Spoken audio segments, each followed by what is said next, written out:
Parliament ఎన్నికల్లో మా party అభ్యర్థుల గెలుపు కోసం పార్టీ విజయం కోసం అహర్నిశలు కష్టపడ్డ మా గులాబీ సైనికులందరికీ రాష్ట్ర వ్యాప్తంగా తెలంగాణ వ్యాప్తంగా హృదయపూర్వకంగా వారికి నేను చాలా వినయపూర్వకంగా ప్రణామాలు ధన్యవాదాలు తెలియజేస్తా ఉన్నా. ఎందుకంటే సామాన్యమైన విషయం కాదు.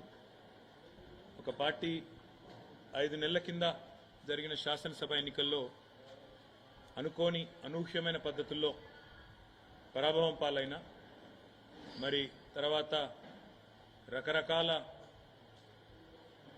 కుట్రలు కుతంత్రాలు పార్టీలోంచి నాయకులను తీసుకొని పోవడాలు ఇవన్నీ జరిగినా కొంతమంది స్వార్థపరులు పార్టీని విడిచిపెట్టి పోయినా పట్టుదలతో మొక్కవోని ధైర్యంతో ఇవాళ రాష్ట్ర వ్యాప్తంగా గ్రామ గ్రామాన ప్రతి పట్టణంలో కూడా ప్రతి గల్లీలో కూడా అద్భుతంగా పనిచేసిన మా అన్నదమ్ములకు మా అక్క చెల్లెళ్లకు బీఆర్ఎస్ పార్టీ కుటుంబ సభ్యులందరికీ హృదయపూర్వకంగా ధన్యవాదాలు. హృదయపూర్వకంగా మళ్ళొక్కసారి వారికి నమస్కారాలు.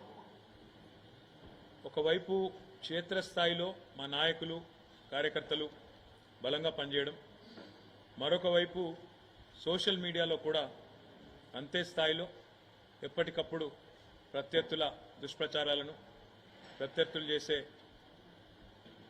విమర్శలను తిప్పికొడుతూ సోషల్ మీడియాలో కూడా అద్భుతంగా పనిచేసిన మా సోషల్ మీడియా వారియర్స్ అందరికీ కూడా హృదయపూర్వకంగా ధన్యవాదాలు. ఎందుకంటే ఇప్పుడు ప్రసార మాధ్యమాల్లో ముఖ్యంగా ఈ సామాజిక మాధ్యమాల్లో ఎక్కడికక్కడ మా పిల్లలు ఒకవైపు ప్రభుత్వం కేసులు పెట్టే ప్రయత్నం చేసినా, రేవంత్ రెడ్డి పోలీసులు భయపెట్టే ప్రయత్నం చేసినా ఎక్కడికక్కడ చాలా చురుగ్గా పార్టీ యొక్క ఆలోచనను బీఆర్ఎస్ పార్టీ గెలవాల్సిన ఆవశ్యకతను వివరించి చెప్పినందుకు సోషల్ మీడియాలో కూడా పనిచేసిన మా నాయకులు కార్యకర్తలు సైనికులు అందరికీ పేరు పేరున నమస్కారం. దాడులను కేసులను కుట్రలను కుతంత్రాలను స్వార్థపరుల రాజకీయ ఎత్తుగడలను ఎన్నిటినీ తిప్పికొడుతూ మరి మొక్కవోని ధైర్యంతో ముందుకు పోయినాం. పెద్దలు కేసీఆర్ గారి బస్సు యాత్రతో నిజంగా చెప్పాలంటే పార్లమెంట్ ఎన్నికల్లో ఒక మలుపు తిప్పింది రాష్ట్ర రాజకీయాన్ని కేసీఆర్ గారి బస్సు యాత్ర. 17 రోజుల బస్సు యాత్రతో 2 జాతీయ పార్టీలు కూడా దిగిరాక తప్పని పరిస్థితి. 2 జాతీయ పార్టీల నాయకత్వాలు కూడా తెలంగాణ చుట్టూ గింగిరాలు కొట్టక తప్పని పరిస్థితి కేసీఆర్ గారి బస్సు యాత్ర కల్పించింది. ఏ జిల్లాకి పోయినా, ఏ నియోజకవర్గానికి పోయినా, ఏ పట్టణానికి పోయినా బ్రహ్మరథం పట్టినారు ప్రజలు.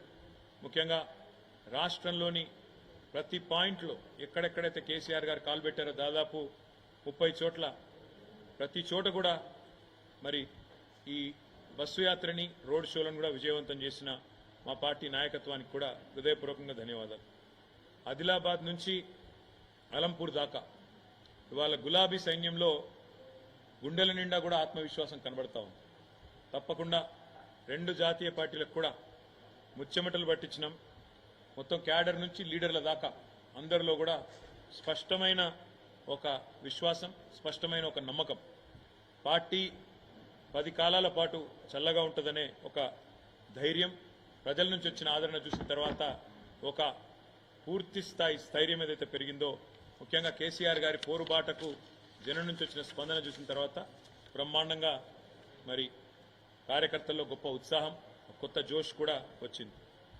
వాళ్ళ రాష్ట్రంలోనేమో ఇక్కడ కాంగ్రెస్ ప్రభుత్వం మేము చేసిన పనులన్నింటినీ కూడా తిరగదోడి కొత్త జిల్లాలు రద్దు చేయాలని, అదేవిధంగా కేసీఆర్ ఆనవాళ్లు లేకుండా చేయాలని ఒక చిల్లర ప్రయత్నం ఏదైతే చేస్తున్నదో ఇది కూడా రాష్ట్ర ప్రజల్లో ఒక విముఖతను, ఒక రకమైన మరి ప్రభుత్వం పట్ల వ్యతిరేకతను పెంచిందని చెప్పి కూడా మేము అనుకుంటా ఉన్నాం.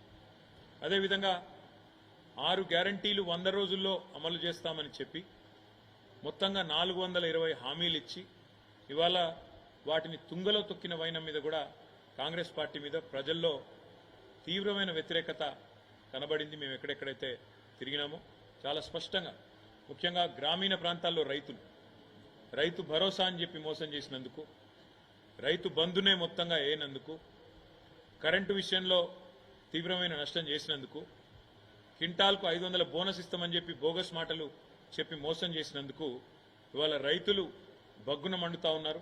తప్పకుండా ఆ వ్యతిరేకత అనేది ఓట్ల రూపంలో కనబడుతుంది గ్రామీణ ప్రాంతాల్లో అని చెప్పి మేము అనుకుంటా ఉన్నాం. రుణమాఫీ కూడా ముఖ్యమంత్రి గారు స్వయంగా తారీఖులు చెప్పి మళ్ళీ మాట మార్చిన విధానం, తేదీలు మార్చిన విధానం, దేవుళ్ల మీద ఎన్ని ఓట్లేసినా ఒక నమ్మలేని పరిస్థితిని కాంగ్రెస్ పార్టీ పట్ల తీసుకొచ్చిన మాట కూడా వాస్తవం. రైతాంగం అంతా ఒకటే అనుకున్నారు, కేసీఆర్ ఉన్నప్పుడే బాగుండే, అందుకే ఈ ఎన్నికల్లో కర్రుగాల్చి వాత పెట్టాలనుకున్నారు, పెడతారని చెప్పి కూడా నేను బలంగా నమ్ముతా ఉన్నాను. రాష్ట్రంలోని మా ఆడబిడ్డల్లో కూడా కాంగ్రెస్ పార్టీ పట్ల తీవ్రమైన వ్యతిరేకత కనబడ్డది. మహిళలకి 100 రోజుల్లోనే 18 ఏళ్లు నిండిన 1,67,00,000 మంది ఆడబిడ్డలకు నేను నెలకు 2,500 రూపాయలు 100 రోజుల్లోనే ఇస్తానని చెప్పి ఏదైతే మాట ఇచ్చారో ఆ హామీ నెరవేర్చకపోవడం, అది మాత్రమే కాకుండా తులం బంగారం అని, స్కూటీలని, పెద్ద మనుషులకు కూడా 4,000 పెన్షన్లని, అదేవిధంగా చివరికి మాటలన్నీ పెద్ద పెద్ద మాటలు చెప్పి మంచినీళ్ళకి మళ్ళీ ఒక్కసారి రోడ్డున పడాల్సిన దుస్థితి, పిందెలు పట్టుకుని రోడ్డుకెక్కే పరిస్థితి ఏదైతే ఈ ప్రభుత్వం తెచ్చిందో దానివల్ల మహిళలు ముఖ్యంగా వారు కూడా తీవ్రమైన ఆగ్రహంతో ఈ ప్రభుత్వాన్ని క్షమించే పరిస్థితిలో లేరు. అదేవిధంగా ఈరోజు ఈ రాష్ట్రంలోని అన్ని వర్గాలు, వీళ్ళు వాళ్ళని కాదు, పెద్ద మనుషులు మాకు 4,000 రూపాయల పెన్షన్ ఇస్తారనుకున్నాం, కానీ మా జనవరి నెల 2,000 పెన్షన్ ఎగ్గొట్టిండు రేవంత్ రెడ్డి అనే మాట వారి మనసులో కూడా బాగా బలంగా నాటుకొని పోయింది. అట్లా ఏ ఒక్క వర్గం కూడా ఇవాళ కాంగ్రెస్కు కొత్తగా తోడైంది లేదు. అట్లని చెప్పి బీజేపీ పైన కూడా పెద్ద సానుకూలత లేదు. 10 ఏళ్లలో ఏమీ చేయని బీజేపీ 10 ఏళ్లలో 4 ఎంపీలను గెలిపించినా ఏమీ జరగలేదు, ఏమీ చేయలేదు, వాళ్ళ వల్ల ఒరిగింది సున్నా అనే విషయం పూర్తి స్థాయిలో ప్రజలకు అర్థమైంది.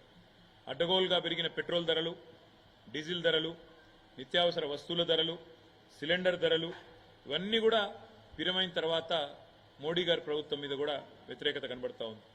మేము కూడా చాలా ఆలోచనతోనే ప్రతి నియోజకవర్గంలో ఈసారి బలమైన అభ్యర్థులను, అందులో కూడా సామాజిక సమతూకాన్ని పాటిస్తూ 17 పార్లమెంటు సీట్లకు గాను 12 జనరల్ సీట్లుంటే అందులో 50% అంటే సగం బీసీ అభ్యర్థులకు కేటాయించి మరి ఒక సామాజిక సమతూకాన్ని పాటించింది, బలహీన వర్గాలకు న్యాయం చేసింది బీఆర్ఎస్ పార్టీ. అదేవిధంగా అభ్యర్థులు కూడా చాలామంది సీనియర్ నాయకులు, బలమైన నాయకులు, బ్రహ్మాండంగా గతం నుంచి కూడా కార్యకర్తలతో మంచి సంబంధాలు, పార్టీతో ప్రజలతో మంచి సంబంధాలున్న నాయకులకు మెయిన్ టికెట్లు ఇస్తే కాంగ్రెస్ పార్టీ మాత్రం చివరి నిమిషంలో వచ్చిన పారాషూట్ లీడర్లు, అందులో ముఖ్యంగా బీఆర్ఎస్లోంచి ఇతర పార్టీలోంచి ఎత్తుకొని పోయిన పారాషూట్ లీడర్లకు కాంగ్రెస్ కానీ బీజేపీ కానీ దాదాపు 6-7 చోట్ల బీజేపీ అభ్యర్థులు మా పార్టీలోంచి పోయిన వాళ్ళే, 4-5 చోట్ల కాంగ్రెస్ అభ్యర్థులు కూడా మా పార్టీలోంచి పోయిన వాళ్ళే. కాబట్టి సొంత పార్టీలోనే, వాళ్ళ సొంత పార్టీ కాంగ్రెస్లోనే వారి పట్ల విముఖత, వ్యతిరేకత కూడా స్పష్టంగా కనబడ్డది. మా అభ్యర్థుల పట్ల సానుకూలత, వారి అభ్యర్థుల పట్ల వ్యతిరేకత. మొదలు ఒక 2 నెలల కిందట అసలు బీఆర్ఎస్కు సీట్లే రావు, ఒక్క సీటు కూడా వస్తే ఎక్కువ అని చెప్పి స్వయంగా ముఖ్యమంత్రి రేవంత్ రెడ్డి ఒక్క సీటన్నా గెలుచుకొని చూపెట్టండి అన్న పరిస్థితి నుంచి ఇవాళ 2 జాతీయ పార్టీలకు ముచ్చెమటలు పట్టించే స్థితి నెల రోజుల లోపలనే తెచ్చింది మా గులాబీ దండు, మా గులాబీ సైనికులు అనే మాట కూడా నేను విజ్ఞప్తి చేస్తా ఉన్నా. కొన్ని చోట్ల కాంగ్రెస్ మాకు ప్రత్యర్థిగా ఉండే, కొన్ని చోట్ల మాకు బీజేపీ ప్రత్యర్థిగా ఉండే, కానీ మొత్తం రాష్ట్రంలోని 17 సీట్లలో అంతటా కూడా ధీటుగా పోటీనిచ్చింది మాత్రం ఖచ్చితంగా బీఆర్ఎస్ అనే మాట నేను మీకు విజ్ఞప్తి చేస్తా ఉన్నా. ఇవాళ ఒకటి మాత్రం స్పష్టం, ఢిల్లీలో కుస్తీలు, గల్లీలో దోస్తీలు. కాంగ్రెస్ బీజేపీ రాజకీయం చూస్తే ఢిల్లీలో కుస్తీ, గల్లీలో దోస్తీ అన్నట్టుగా ఇలా వ్యవహారం నడుస్తూ ఉంది. ఢిల్లీలోనేమో ఏదో కొట్లాడుతున్నట్టు యాక్టింగ్, కానీ ఇక్కడ దాదాపు 6-7 సీట్లలో ఇవాళ తెలంగాణలో కాంగ్రెస్ పార్టీ బలహీనమైన డమ్మీ అభ్యర్థులను పెట్టి ఇవాళ కరీంనగర్తో సహా, నిజామాబాద్తో సహా, అదేవిధంగా నిజామాబాద్లో డమ్మీ అభ్యర్థి నేను ఎందుకంటా ఉన్నా అంటే జీవన్ రెడ్డి గారు సీనియర్ నాయకుడే, కానీ ఆయన పోటీ చేయాలనుకున్నది కరీంనగర్ నుంచి. ఆయనను బలవంతంగా ఆయనకి ఇష్టం లేని నిజామాబాద్లో రుద్దింది కాంగ్రెస్. కరీంనగర్ అభ్యర్థి ఎవరో ఎవరికి తెలియదు. సికింద్రాబాద్ అభ్యర్థి అసలు ప్రచారం కూడా దాదాపు లాస్ట్ 10 రోజుల వరకు చేయలేదు. మల్కాజ్గిరి అభ్యర్థి ఆ ప్రాంతం కనీసం సుపరిచితం కూడా కాదు, పరిచయం కూడా లేదు. ఇట్లా 6-7 సీట్లలో డమ్మీ అభ్యర్థులను పెట్టి రేవంత్ రెడ్డి గారు మరి బీజేపీని గెలిపించడానికి కిషన్ రెడ్డి కంటే ఎక్కువ రేవంత్ రెడ్డి కష్టపడ్డాడన్న మాట నేను విజ్ఞప్తి చేస్తా ఉన్నా. అదే మాదిరిగా ఇవాళ ఒక వార్త స్పష్టంగా కనబడతా ఉంది. నేను మా నాయకులు కార్యకర్తలకు కూడా నేను చేసే విజ్ఞప్తి, వాళ్ళ దేశంలో ఈ 2 కూటమిల్లో ఏ కూటమికి కూడా స్పష్టమైన మెజారిటీ వచ్చే పరిస్థితి కనబడడం లేదు. ఇటు బీజేపీ ఆధ్వర్యంలో ఉన్న ఎన్డీఏకి కానీ కాంగ్రెస్ ఆధ్వర్యంలో ఉన్న ఇండియా కూటమికి కానీ స్పష్టమైన మెజారిటీ అయితే వచ్చే పరిస్థితి లేదు. ప్రాంతీయ పార్టీలే తమ హవా కొనసాగించబోతా ఉన్నాయి. తప్పకుండా ఏ పార్టీలైతే ఇండియాలో కానీ ఎన్డీఏలో కానీ లేవో ఆ పార్టీలకు వచ్చే సీట్లు, అందులో చాలా ప్రముఖమైన పార్టీలు ఉన్నాయి. బీఆర్ఎస్ ఉన్నది, వైఎస్ఆర్సీపీ ఉన్నది, బిజు జనతాదళ్ ఉన్నది. వీళ్ళే రేపు ప్రాంతీయ శక్తులే నిర్ణయాత్మకమైన పాత్ర పోషిస్తాయనే విశ్వాసం మాకున్నది. 5 నెలలు టైంపాస్గా నడిపింది కాంగ్రెస్ ప్రభుత్వం ఈ రాష్ట్రంలో ప్రభుత్వాన్ని. ప్రజల సమస్యల పట్ల కానీ ప్రజల అవసరాల పట్ల కానీ అవగాహన లేకుండా అన్ని చిల్లరమల్లర అంశాలు తీసుకొని కొన్ని రోజులు మేడిగడ్డ మీద టైంపాస్ పేరు మీద, కొన్ని రోజులు శ్వేతపత్రాల పేరు మీద టైంపాస్, కొన్ని రోజులు ఫోన్ ట్యాపింగ్ అని టైంపాస్, రకరకాలుగా ప్రజల దృష్టిని మరల్చడానికి చిల్లరమల్లర ప్రయత్నాలు చేసి చివరికి కొంతమంది నాయకులను మా పార్టీ వాళ్ళని గుంజుకున్నా మా క్యాడర్ మాత్రం బలంగా నిలదొక్కున్నది, నిలబడ్డది. పార్లమెంటు ఎన్నికల్లో అద్భుతంగా పోరాట పటిమను ప్రదర్శించింది బీఆర్ఎస్ పార్టీ క్యాడర్. అందుకే తప్పకుండా మంచి విజయాలు కూడా మా పార్టీ మా క్యాడర్ బలం వల్ల, మా పార్టీ నాయకులు చేసిన ఐకమత్యమైన సమన్వయంతో కూడిన కృషి వల్ల మంచి ఫలితాలు సాధించబోతా ఉన్నాం. ప్రజలకు ఒక విషయం స్పష్టంగా అర్థమైంది. ఈనాడైనా ఏనాడైనా అల్టిమేట్గా బీఆర్ఎస్ పార్టీయే తెలంగాణ ప్రయోజనాలకు సంబంధించినంత వరకు శ్రీరామ రక్ష అనే మాట ప్రజలందరికీ కూడా అర్థమైంది. 2 జాతీయ పార్టీలు కూడా కేవలం సన్నాయి నొక్కులు నొక్కడానికి, విమర్శలు చేయడానికి, కేసీఆర్ గారిని దూషించడానికి, కేవలం తెలంగాణకు ఏమీ చేయకపోయినా అడ్డగోలు మాటలు మాట్లాడడానికి, అడ్డగోలు విమర్శలు చేయడానికి మాత్రమే పరిమితం. వీళ్ళ వల్ల అంతకంటే ఏమీ కాదు అనే మాట కూడా అర్థమైంది. చివరిగా నేను చేసే విజ్ఞప్తి, నేను చెప్పే మాట ఒకటే. ఇవాళ మా పార్టీ నాయకులు, మా పార్టీ కార్యకర్తలు ఎవరెవరైతే ఈ ఎన్నికల్లో అద్భుతమైన పని చేసినారో వారందరికీ ధన్యవాదాలు తెలియజేసుకుంటూనే వారికి ఇంకొక మాట కూడా నేను విజ్ఞప్తి చేస్తా ఉన్నాను. మీరు చేసిన కృషి, మీరు చేసిన ప్రయత్నం ఉత్తగానే పోదు.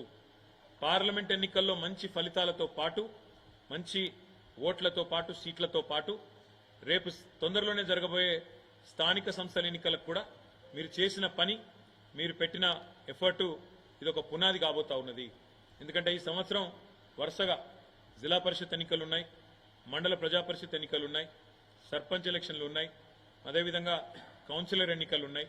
ఇవన్నిటికీ ఒక బలమైన పునాది, ఒక బలమైన మరి ఎఫర్ట్ ఏదైతే మనం చేసినామో తప్పకుండా ఇవన్నిటికీ ఇది ఒక బలమైన ప్రాతిపదికగా మారుతుంది. తప్పకుండా కాంగ్రెస్ బీజేపీ శాయశక్తుల ఎన్ని ప్రయత్నాలు చేసినా తప్పకుండా మీ అందరి ఎఫర్ట్ వల్ల మళ్ళీ తెలంగాణ ప్రజల ఆశీర్వాదంతో బీఆర్ఎస్ పార్టీ ఈ 3 పార్టీలలో అత్యధిక సీట్లు సాధించిన పార్టీగా నిలబడబోతుందని చెప్పి కూడా తెలియజేస్తూ మళ్ళొక్కసారి మాకు ఎన్నికల్లో ఓట్లేసిన ప్రజలకు, అదేవిధంగా అహర్నిశలు కష్టపడి పనిచేసిన మా గులాబీ సైనికులకు హృదయపూర్వకంగా ధన్యవాదాలు తెలియజేస్తూ తప్పకుండా మంచి మెజారిటీతో మరి మంచి గౌరవప్రదమైన స్థాయిలో ఆ 2 పార్టీల కంటే ఎక్కువనే సీట్లు సాధిస్తామని చెప్పి కూడా ఆశాభావాన్ని వ్యక్తం చేస్తూ మాకు సహకరించిన ప్రతి ఒక్కరికి, మీడియాతో సహా ప్రతి ఒక్కరికి కూడా పేరు పేరున ధన్యవాదాలు, పేరు పేరున నమస్కారం. Thank you.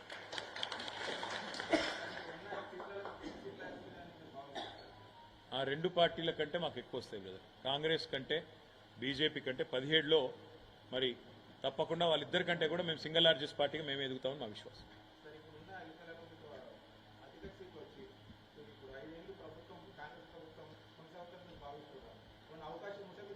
జూన్ 4th నాడు చూద్దాం బ్రదర్. తొందర ఎందుకు, అన్నిటికీ ఇప్పుడే తొందరపడితే ఎట్లా. ఒకటైతే పక్కా నాకు తెలిసి కాంగ్రెస్ పార్టీ పరిస్థితి మాత్రం ఎన్నికల తర్వాత బాగుండదు. ఎందుకంటే ఈ 5 నెలల్లోనే ఎక్కడ లేని వ్యతిరేకతను ప్రజలు మూటగట్టుకున్నది కాంగ్రెస్.